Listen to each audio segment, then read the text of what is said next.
اهلا بيكم يا جماعه في حلقه جديده من سلسله رمضان. فيديو النهارده بقى يا معلم يعتبر زي ايه، وجبه اساسيه في اي مائده في رمضان. رز مبهر بس معاه شويه حبشتكنات كده وافتكاسات. فبرضه فيديو النهارده هيكون كله في المطبخ، فيلا بينا على المطبخ نشوف هنعمل ايه. بص بقى يا معلم، انا في الرز المبهر ده هستخدم رز بسمتي، بس لو انت مش متوفر عندك الرز البسمتي ده ممكن تستخدم الرز المصري عادي جدا. دي كوبايه رز قبل ما استخدمها غسلتها 4-5 مرات كده لحد ما النشا كله نزل منها، والميه اللي بقت نازله من الرز بقت صافيه خالص كده، عشان لما اسويه ما يلزقش مني ويعجن. نولع على النار الجميله بقى بتاعتنا، ننزل بقى بشويه زيت كده في الحله او الطاسه او في اي حاجه احنا هنعمل فيها، بس حلوين قوي كده. وانزل بقى يا معلم بالرز بتاعك.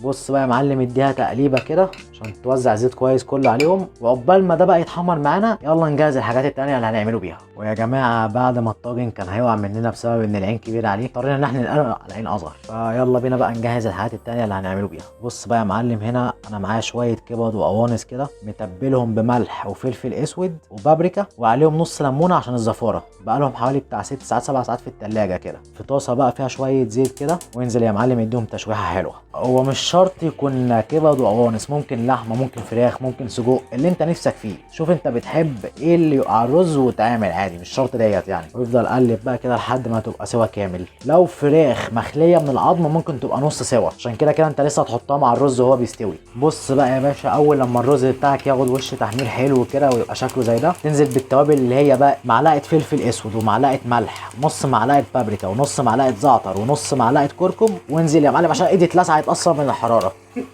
اضحك لازم اتلسع. مفيش يا ابني مره ولا تزهق. انا مش فاهم انا. افضل اقلب بقى كده عشان كل حاجه تخش في بعض. وعلى الكلام ده كله بقى يا باشا اقعص كده مكعب المرقه، اي مرقه عندك وانزل بيها، وافضل قلب كده عشان تسيح بقى معاهم. بص بقى يا باشا، اول لما تطلع الحاجه اللي انت كنت هنا مسويها الكبده او الفراخ او اللحمه، انزل بقى ببصله صغيره متقطعه مكعبات، ومعاها فلفله خضراء مقطعه مكعبات برده في نفس المكان ومع نفس الصوص بتاع الحاجات اللي انت مسويها. وانزل يا معلم اديها تشويحه كده. اول بقى لما الرز يوصل معانا كده للشكل ده وهو اتحمر حلو بميه مغليه تبقى موحوحه كده مولعه ايه، من غير ما تلسع نفسك زي ما انا احتمال اعمل دلوقتي. وانزل عليه كده اديله تقليبه كده. يعني بص انت ما تزودش ميه، انت يا دوبك بس يغطي الرز بحته بسيطه ويبقى كده فل قوي. وطي بقى عليه النار لحد ما الكلام اللي معانا بقى يخلص برده، وغطيه يا معلم مع نفسه. بص بقى يا باشا، ده شكل البصل والفلفل بعد ما تشوحها تشويحه كده يا دوبك دبلوا. ننزل بقى عليهم بالرز. ايه ننزل عليهم. هننزل بقى بالرز. يلا يا عم الحاج، يلا يا عم الحاج، احنا ناقصين لبخه في الكلام، ناقصين لبخه. هننزل بقى بالحاجات دي على الرز. وهات بقى يا معلم الكبده اللي كنا مسوينها بالاول برضو، وانزل هنا اهو واديها تقليبه بقى كده. شايف الشكل؟ ايوه بقى بس الريحه رايقه. وطي النار بقى يا معلم على اهدى حاجه عندك، وغطيها لحد ما تستوي براحتها بقى، ربع ساعه تلت ساعه نص ساعه زي ما تاخد. بص بقى يا باشا، بعد ما سيبناه تلت ساعه على النار وصل للشكل ده، يعني الريحه تحفه. فيلا بينا بقى مع بعض على الاوضه وندوق ونقول لكم راينا. بعد ما طلعناه بقى يا جدعان من النار، نقدم بقى ونشوف كده الطعم والشكل انا متفائل. ريحته قلب المكان، انا جبته بس ريحته قلبت المكان عندي.